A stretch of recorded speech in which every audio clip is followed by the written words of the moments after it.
What if I told you that not every powerful connection is meant to last forever? And what if, hear me out, the person you can't stop thinking about, the one who feels like home and chaos at the same time, isn't your soulmate, but your karma? Yeah, let's go there. You see, there's a truth hidden beneath the spiritual fairy tales. Not all love is meant to heal.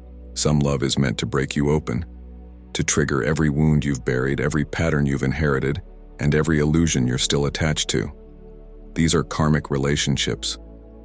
And no, they're not always pretty. They're wild, magnetic, painful, addictive. They feel fated. And in a way they are. But here's the catch. Karmic doesn't mean punishment. It means evolution. These relationships show up not to complete you, but to reveal what's still unhealed. And most people stay stuck in them because they confuse the intensity of trauma bonding with the depth of soul connection. You're not crazy for feeling that pull, that inexplicable knowing that you've met before, maybe in another life, maybe in 1,000. But the real question isn't, have we loved before? It's, what am I supposed to learn this time? In today's video, we're going deep. I'll show you how to recognize the 10 most powerful signs you're in a karmic relationship, and more importantly, how to stop repeating the same patterns in the name of divine love. Because spirituality without awareness is just another loop.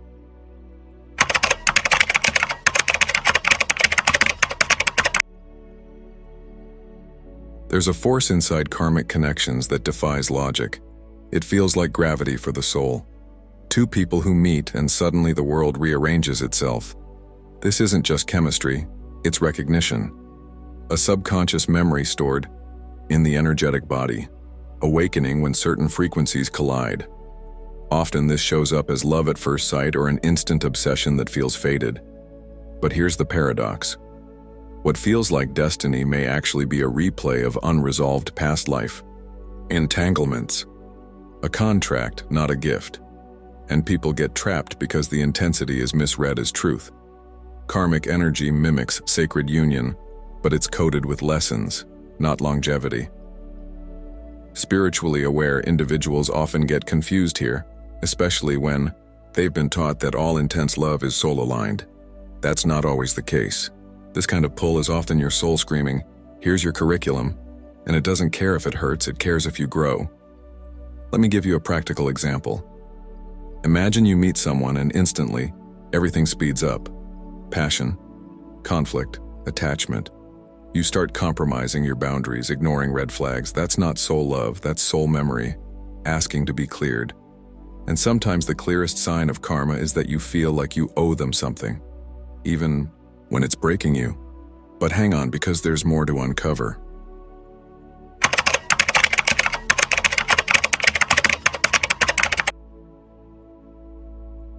In karmic bonds, emotional highs and lows become addictive. The relationship often swings between euphoria and despair, and that chaos gets mistaken for passion. The nervous system becomes entangled in a loop of craving and withdrawal, and people start calling it fate. But in truth, this intensity is often the echo of emotional trauma. It's your inner child trying to survive the same storm again, hoping for a different ending. That's not love.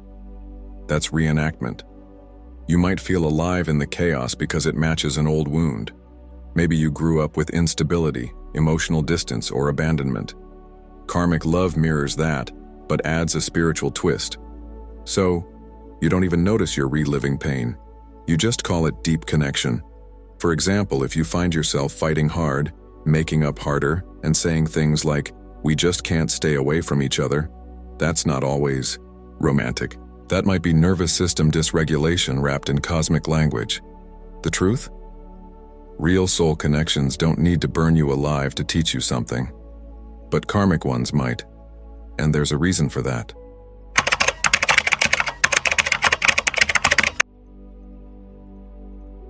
One of the clearest signs of a karmic relationship is repetition.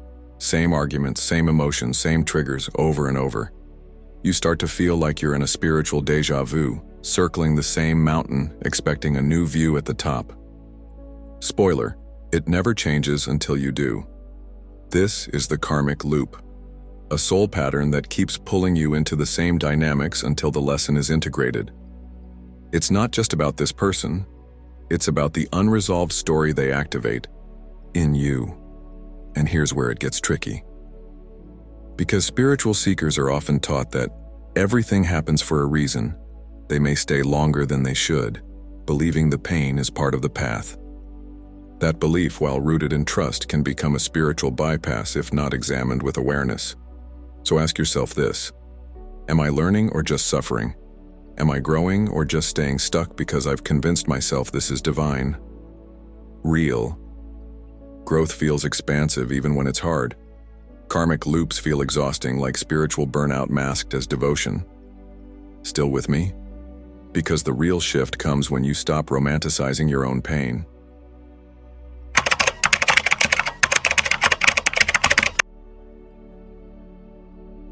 In karmic relationships, there's often a strange sense of obligation that can't be explained logically. You might feel like you owe this person your time, your forgiveness, your patience, even your peace. And no matter how much they hurt, something inside keeps whispering, "Stay a little longer. Maybe this time will be different."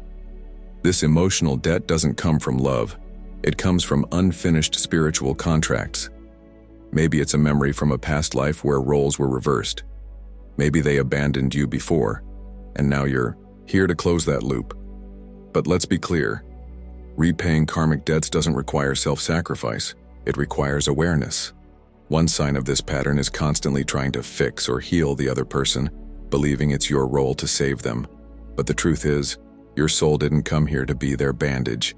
You came to reclaim your own wholeness, and that often means learning to walk away without guilt. So if you're always the one giving, apologizing, holding the relationship together, pause.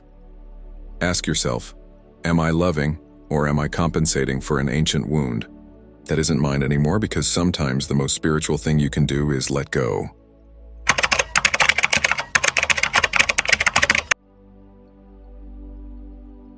One of the most painful truths about karmic ties is how they override logic. You can know this relationship is toxic.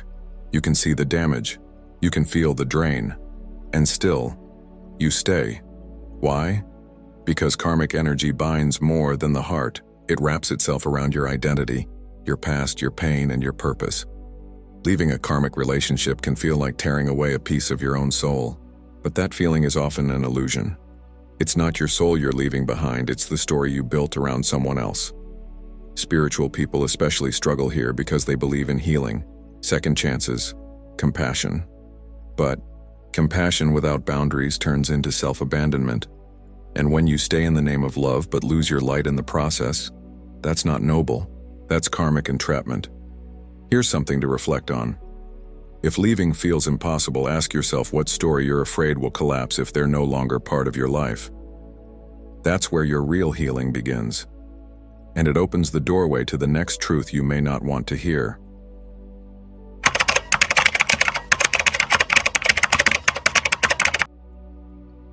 Not every deep connection is meant to last, and not every sense of "I've known you forever" is a sign of destiny.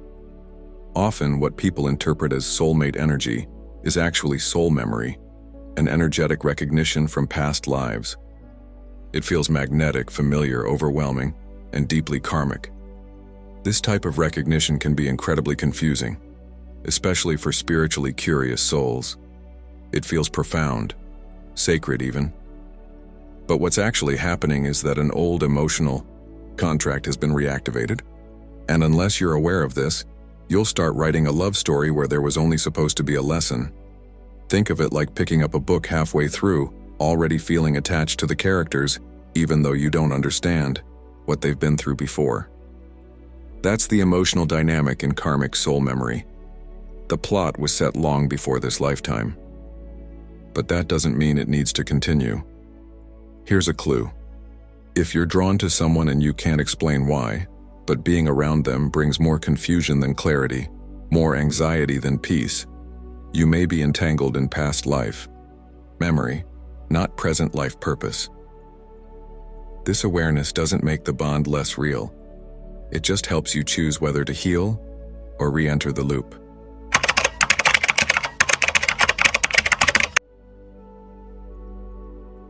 Karmic relationships don't just trigger emotions, they test your entire identity. And one of the biggest arenas where this happens is through your self-worth and personal boundaries. These dynamics often reveal exactly where you still abandon yourself for love, where you tolerate too much, or where you confuse loyalty with self-sacrifice. In a karmic connection, you may find yourself saying yes when you mean no, just to avoid rejection. You might shrink your light, ignore your needs, or walk on eggshells to maintain peace. All of this happens not because you're weak, but because the relationship is designed to show you what still needs to be claimed. But here's the twist. These tests aren't punishment, they're invitations. Invitations to honor your voice, to rewire your patterns, to remember who you were before you forgot your worth in someone else's storm. The karmic partner is often the one who presses every button you didn't even know existed, just to wake you up. Try this. Reflect on the last argument or emotional trigger you had with this person. What boundary was crossed? What part of you silenced itself in the name of love? The answers here aren't easy, but they're liberating, because once you reclaim your worth, the karmic pull begins to loosen its grip.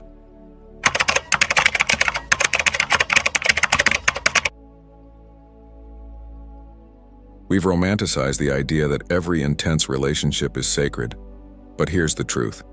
Not all spiritual connections are nourishing. Some drain you. Some make you question your path, your energy, your clarity.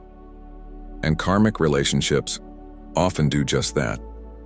There's a unique kind of exhaustion that comes from trying to spiritually survive a relationship that your higher self already knows isn't aligned.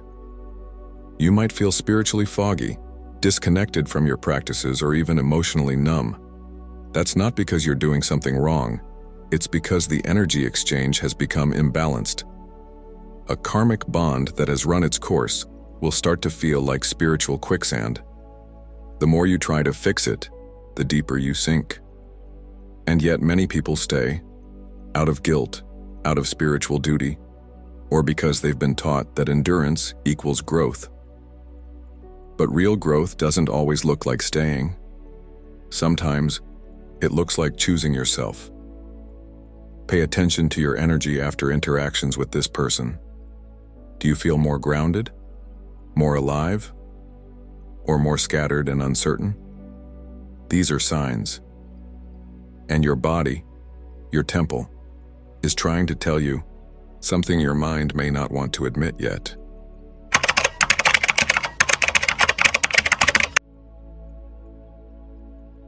One of the most seductive beliefs in a karmic bond is the idea that if I love them enough, they'll heal. Or worse, if I just hold space a little longer, they'll finally change. This illusion keeps countless people stuck in loops of spiritual martyrdom, mistaking codependency for divine duty. Here's the truth that stings but sets you free. You cannot heal someone who isn't choosing healing themselves. You can inspire. You can reflect. You can love with depth. But you cannot do their inner work, no matter how spiritually connected you feel. Karmic relationships often attract wounded healers, those who carry the archetype of the fixer, the empath, the overgiver. And while that sensitivity is a gift, when it's unbalanced, it becomes a prison. You end up staying in a relationship not out of love, but out of potential, and potential is not a promise. Here's a practice. Write down everything you're trying to help them become. Then ask yourself, if they never changed, would you still want to stay? That answer will tell you whether you're in love with the person or with the projected version of who you hope they become.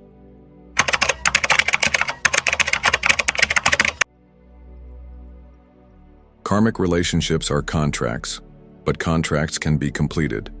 And the moment you integrate the core lesson, something shifts. The emotional grip starts to fade. The obsession weakens.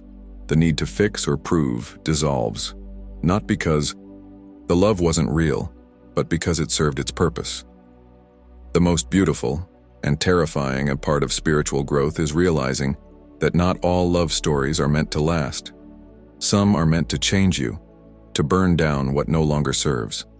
to clear the debris of old identities so something new can rise in their place. That's not failure. That's alchemy. Many people stay stuck because they confuse attachment with meaning. They believe that if it hurt that much, it must be sacred. But the truth is, sacred doesn't always mean permanent. Sometimes sacred is just temporary intensity, there to awaken a part of you that was asleep. So the question isn't, how can I hold on? It's, what did this teach me about myself? And what part of me is finally ready to move on? And when you answer that honestly, well, something else begins to unfold.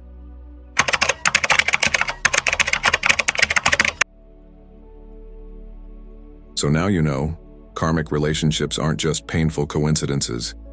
They're soul contracts, designed to wake you up. They bring intensity, yes, but also insight. They burn, but only to reveal what still needs healing. And if you're in one right now, know this. You are not broken. You are not behind. You are not failing spiritually because you still care. You're simply learning, and that's sacred. Now let me ask you, what have karmic relationships taught you? Have you lived one? Are you still living one? Or are you finally stepping out of the loop? I want to hear your story in the comments. Don't just scroll on. Let this be the place where we break silence together. Because your words might be the mirror someone else needs right now. And if this video stirred something deep in you, if it named something you couldn't yet name, then subscribe, turn on notifications, and keep walking with us. There's so much more to uncover about the mystical journey of the soul, and I promise we're just getting started.